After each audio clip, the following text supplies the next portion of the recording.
हाँ साथियों, एक बार फिर से बहुत बहुत स्वागत है अपने इस यूट्यूब परिवार एजीएस क्रांति क्लासेस में। साथियों, आज हमारा सेकंड लेक्चर है।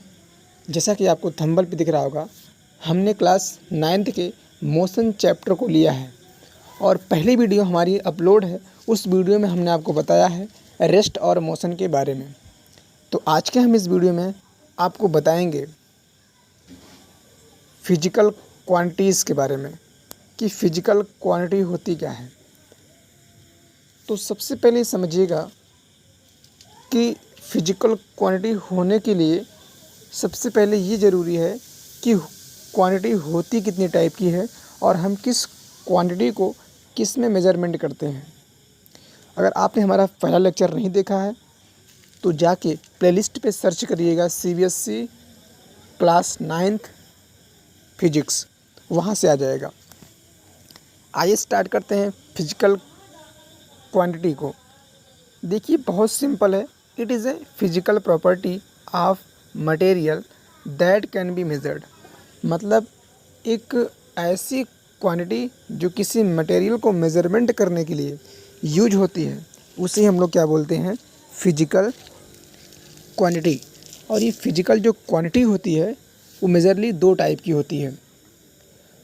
तो सबसे पहले समझते हैं फिजिकल क्वांटिटी का मतलब क्या होता है। जैसे किसी भी डिस्टेंस को अगर आप मेज़रमेंट करेंगे तो किलोमीटर में कर सकते हैं, सेंटीमीटर में कर सकते हैं, मीटर में कर सकते हैं।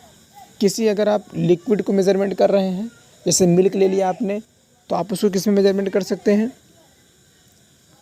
उसको आप लीटर में मेज़रमेंट कर सकते हैं। क्या आप बताइए, किसी डिस्टेंस को आप लीटर में मेज़रमेंट कर सकते हैं? क्या किसी लिक्विड को आप किलोमीटर में कर सकते हैं? नहीं। इसका मतलब ये हुआ, किसी भी मटेरियल को जब आप किसी क्वांटिटी को यूज़ करते हैं तो उसका एक जनरल मेज़रमेंट होता है कि आप उस चीज़ को उसी में मेज़रमेंट कर पाएंगे। अगर आप किसी दूसरे में मेज़रमेंट करेंगे तो रॉन्ग हो जाएगा।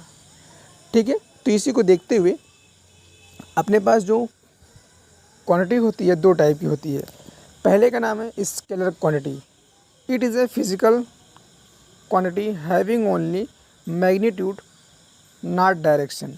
मतलब एक ऐसी क्वांटिटी जिसके अंदर सिर्फ और सिर्फ मैग्नीट्यूड हो, डायरेक्शन ना हो, तो उसे हम लोग क्या बोलते हैं, स्केलर क्वांटिटी। एग्जांपल जैसे स्पीड हो गया, डिस्टेंस हो गया, और बहुत सारे एग्जांपल हैं जहाँ पे सिर्फ और सिर्फ मैग्नीट्यूड की बात की जाए, डायरेक्शन की बात न की जाए, वहाँ पे स्केलर क्वांटिटी होगा। जैसे अगर आप 2 किलोमीटर जा रहे हैं तो हमने यहाँ क्या बोला, सिर्फ 2 किलोमीटर। क्या हमने डायरेक्शन को मेंशन किया? नहीं। जब भी डायरेक्शन का मेंशन ना किया जाए तो वो जो क्वांटिटी होगी स्केलर क्वांटिटी होगी। जैसे अगर आप डिस्टेंस चल रहे हैं तो जब आप अपने बाइक से चलते हैं तो जो डिस्टेंस कवर करते हैं, क्या उसका डायरेक्शन फिक्स है? नहीं। कहीं से भी देखेंगे टर्न हो जाता है रोड। ठीक है, तो ये कैसी क्वांटिटी के अंतर्गत आएगा, स्केलर क्वांटिटी के अंतर्गत आएगा। दूसरा आपको दिख रहा होगा vector quantity. It is a physical quantity having both magnitude as well as direction. मतलब ऐसी क्वांटिटी जिसके अंदर मैग्नीट्यूड हो और उसके साथ साथ डायरेक्शन हो। जैसे मैंने आपको बोला कि आप 2 किलोमीटर जाइए बट ईस्ट की दिशा में जाइए, हमने यहाँ पे डायरेक्शन को मेंशन कर दिया, तो यहाँ पे जो 2 किलोमीटर है ये हो गया मैग्नीट्यूड, और जब हमने डायरेक्शन को बोला कि ईस्ट में जाना है तो ये हो गया आपके पास क्या, डायरेक्शन। तो ऐसी क्वांटिटी जिसके अंतर्गत मैग्नीट्यूड हो, मैग्नीट्यूड के साथ साथ आपके पास डायरेक्शन मेंशन किया जाए, इस टाइप की क्वांटिटी का नाम क्या होगा, वेक्टर क्वांटिटी। आई होप आप समझ गए होंगे कि स्केलर और वेक्टर में क्या डिफरेंस होता है। स्केलर में आपके पास सिर्फ और सिर्फ मैग्नीट्यूड होगा, जबकि वेक्टर में मैग्नीट्यूड के साथ साथ क्या होगा, डायरेक्शन भी मेंशन किया जाएगा। जैसे हमने एग्जांपल दिया है वेलोसिटी का। जब आप वेलोसिटी का वेलोसिटी का फार्मूला देखेंगे तो वहाँ पे वेलोसिटी इज इक्वल टू अपने पास जो भी फार्मूला आता है, ठीक है, वहाँ डिस्प्लेसमेंट अपॉन टाइम होता है। अगर बात करें एक्सेलरेशन की तो ये भी एक फिक्स क्वांटिटी है कि जब भी आप एक्सेलरेट करेंगे किसी भी चीज़ को तो एक डायरेक्शन में करेंगे। डिस्प्लेसमेंट ये एक डायरेक्शन में होगा। जब आप किसी बॉडी को फोर्स करते हैं तो फोर्स भी क्या होगा, एक प्रकार से वेक्टर क्वांटिटी होगी, क्योंकि जब आप फोर्स लगाएंगे किसी दीवार पे तो आपका जो डायरेक्शन होगा वो फिक्स होगा। उसी प्रकार से अगर देखा जाए मोमेंटम, ये भी एक क्या प्रकार की कौन सी क्वांटिटी होगी, वेक्टर क्वांटिटी। आई होप आज के वीडियो में आपने समझा होगा कि फिजिकल क्वांटिटीज़ के बारे में। और ये दो टाइप की क्वांटिटीज़ होती है, एक का नाम होता है स्केलर, दूसरे का नाम होता है क्या, वेक्टर क्वांटिटी। ठीक है, दो आप समझ गए होंगे दोनों को। अब हम बताने जा रहे हैं आपको डिस्टेंस के बारे में। देखिए डिस्टेंस क्या होता है, the actual path length travelled by an object.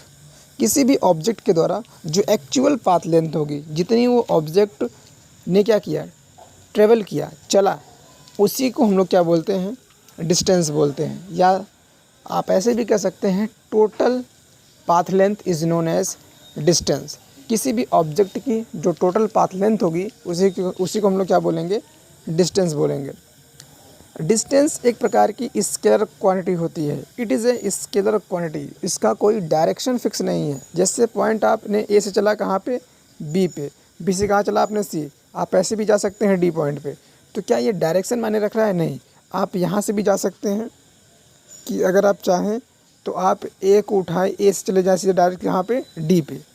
तो क्या यहाँ पे डायरेक्शन मेंशन हो रहा है, नहीं।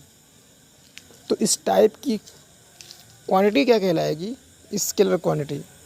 It is always positive and can not be zero. Distance हमेशा पॉजिटिव होता है, कभी नेगेटिव नहीं होता है। क्या आपने कभी किसी अपने रिलेटिव से के मुंह से सुना है कि मैं -5 किलोमीटर से आ रहा हूँ या -10 किलोमीटर से आ रहा हूँ? नहीं। वो जब भी बोलता होगा तो बोलता होगा कि मैं 10 किलोमीटर से दूर से आया, या मैं 5 किलोमीटर दूर से आया, या मैं 20 किलोमीटर दूर से आया। वो जब भी बोलेगा हमेशा पॉजिटिव बोलता है। And can not be zero, कभी ये जीरो नहीं होता है। जब भी आप चलेंगे तो कुछ न कुछ आप डिस्टेंस को कवर करेंगे, और जब आप डिस्टेंस को कवर करेंगे तो क्या ये जीरो होगा, नहीं। It is SI unit is metre. अगर देखा जाए डिस्टेंस की जो यूनिट होती है वो मीटर में जनरली मेजरमेंट करते हैं। जैसे हमने यहाँ पे एक एग्जांपल दिया है कि अपने पास डिस्टेंस का, देखिए 0 से 10, 10 से 20, 20 से 30, 30 से 40 हो गया, 40 से 50, 50 से क्या हो गया, 60 हो गया, 60 से 70, 80, 90, ऐसे 100 हो गया, राइट। तो साथियों आप समझे होंगे डिस्टेंस क्या होता है। दूसरा हमारे पास टॉपिक है डिस्प्लेसमेंट। देखिए डिस्प्लेसमेंट क्या होता है, the shortest distance between initial position and final position is called displacement. किसी भी बॉडी की इनिशियल पोजीशन और फाइनल पोजीशन का जो डिफरेंस होता है उसी को हम लोग क्या बोलते हैं, डिस्प्लेसमेंट। या shortest distance is known as क्या, डिस्प्लेसमेंट। दूसरी डिफिनेशन भी होती है, किसी बॉडी के द्वारा जो शॉर्टेस्ट डिस्टेंस होगी उसे हम लोग क्या बोलते हैं, डिस्प्लेसमेंट। अब ध्यान देना कि जो आपके पास डिस्प्लेसमेंट होगा एक प्रकार की वेक्टर क्वांटिटी होती है। जब आप जाएंगे तो इसका डायरेक्शन फिक्स होगा, या तो आप ईस्ट में जाएंगे, या तो वेस्ट में जाएंगे, या तो नॉर्थ में जाएंगे, या तो साउथ में जाएंगे। ये चारों डायरेक्शन में से किसी एक डायरेक्शन आप जाएंगे। It is can positive, negative and zero. आपके पास जो डिस्प्लेसमेंट होता है ये पॉजिटिव भी होता है, नेगेटिव भी होता है और जीरो भी होता है। सपोज़ करिए जैसे पॉजिटिव कब होगा, जब आप पॉइंट ए से कहाँ पहुँचेंगे, बी पर, तो पॉजिटिव हो जाएगा, या बी से सी जाएंगे। नेगेटिव कब होगा, जब आपका इनिशियल पोजीशन मान लेते हैं 10 मीटर आपने चला और फाइनल पोजीशन आपके पास 20 मीटर है, तो इस कंडीशन में आपको पॉजिटिव मिलेगा। लेकिन अगर कोई सी बॉडी का जो फाइनल पोजीशन है वो आपके पास मान लेते हैं 10 मीटर है, जबकि इनिशियल कितना है, 40 मीटर है, तो क्या होगा, जब आप फाइनल माइनस इनिशियल निकालेंगे तो उस कंडीशन में इसका आंसर क्या आएगा, नेगेटिव आएगा। ठीक है। और जीरो कब होगा, जैसे आपने पॉइंट ए से चला सी पे और सी से आप कहाँ चले आए ए पे। तो देखिए जीरो में से जीरो जाएगा, कितना मिल जाएगा, जीरो। या सेम नंबर को सेम नंबर में घटाएंगे तो क्या मिल जाएगा, जीरो मिल जाएगा। ये क्या कहलाएगा, डिस्प्लेसमेंट। तो आपने देखा कि अपने पास जो डिस्प्लेसमेंट होगा पॉजिटिव भी हो सकता है, नेगेटिव भी हो सकता है और जीरो भी हो सकता है। It's SI unit is metre. इसको हम लोग मीटर में मेज़रमेंट करते हैं। मैं जल्द ही आपके सामने इसकी एक वीडियो लाऊंगा, जिस वीडियो में आपको डिस्टेंस और डिस्प्लेसमेंट का न्यूमेरिकल करके दिखाऊंगा कि कैसे डिस्टेंस पॉजिटिव होता है और डिस्प्लेसमेंट पॉजिटिव, नेगेटिव और जीरो होता है। तो आई होप आप समझे होंगे। आज के हमने वीडियो में आपको बताया कि फिजिकल क्वांटिटी क्या होती है। एक बार रिपीट कर देते हैं, स्केलर क्वांटिटी और वेक्टर क्वांटिटी। स्केलर क्वांटिटी क्या होती है, जिसमें सिर्फ और सिर्फ मैग्नीट्यूड होता है, डायरेक्शन मेंशन नहीं होगा, उसे बोलते हैं स्केलर। और जिसमें वेक्टर का मतलब क्या होगा, जिसमें आपके पास मैग्नीट्यूड हो और डायरेक्शन हो, उसे क्या बोलते हैं, वेक्टर। डिस्टेंस में क्या होगा, किसी भी ऑब्जेक्ट के द्वारा जो टोटल लेंथ होगी उसी को हम लोग क्या बोलते हैं, डिस्टेंस। और ये हमेशा स्केलर होता है, ये पॉजिटिव होता है और इसकी यूनिट क्या होती है, मीटर होती है। बात करते हैं डिस्प्लेसमेंट की। तो किसी बॉडी की जो शार्टनेस्ट डिस्टेंस होगी उसे क्या बोलते हैं हम लोग, डिस्प्लेसमेंट बोलते हैं। और ये जो डिस्प्लेसमेंट होता है ये एक वेक्टर क्वांटिटी है। ये पॉजिटिव भी हो सकता है, नेगेटिव भी हो सकता है, जीरो भी हो सकता है। और इसकी जो एसआई यूनिट होती है वो मीटर होती है। तो कैसा लगा आज का वीडियो, कमेंट सेक्शन में बताना ना भूलें। तो इस वीडियो को अपने दोस्तों में ज़्यादा से ज़्यादा शेयर करिएगा और कमेंट में ज़रूर बताइएगा कि ये वीडियो आपके लिए कितनी हेल्पफुल रही। तो मिलते हैं नेक्स्ट वीडियो में इसी टॉपिक के साथ। तब तक के लिए आप अपना ख्याल रखिएगा। जय हिंद।